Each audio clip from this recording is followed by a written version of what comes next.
சர்வம் முருகார்ப்பணம். இன்றைக்கி நம்ம எதை பற்றி பார்க்க போகிறோன்னா திதி. அந்த திதினா என்னது, அமாவாசை பௌர்ணமி பற்றி பார்க்க போகிறோம். ஒவ்வொரு ராசி கட்டத்துக்கும் அதிபதி யார், எப்படி அவங்க அந்த வீட்டுக்கு அதிபதியானாங்க அப்படிங்கிறதெல்லாம் இன்றைக்கி நம்ம பார்க்க போகிறோம். வீடியோக்குள்ளே போகிறதுக்கு முன்னாடி லைக் பண்ணாதவங்க லைக் பண்ணிடுங்க, சப்ஸ்கிரைப் பண்ணாதீங்க சப்ஸ்கிரைப் பண்ணி வச்சுக்கிடுங்க. திதினா என்னென்னா ஷார்ட்டாக சொல்லலாம், சூரியனும் சந்திரனும் உள்ள தூரம் தான் திதி. அதாவது சூரியனுக்கும் சந்திரனுக்கும் உள்ள இடைப்பட்ட தூரம் தான் திதி. இதில் அமாவாசைன்னா சூரியன் சந்திரனும் ஒரே இடத்துல இருப்பாங்க. பௌர்ணமின்னா ரெண்டு பேரும் ஆப்போசிட் இருப்பாங்க. இதை உங்களுக்கு தெளிவாக சொல்லணும்னா, இப்போ அமாவாசை அன்னைக்கு சூரியன் சந்திரன் நம்ம ஒரே இடத்துல இருக்குன்னு பார்த்தோம்.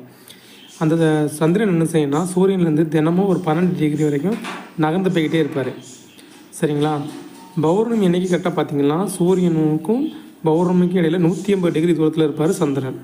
அதாவது ராசி கட்டத்தில் பார்த்திங்கன்னா சந்திரன் இருக்க வீட்டிலேருந்து சூரியன்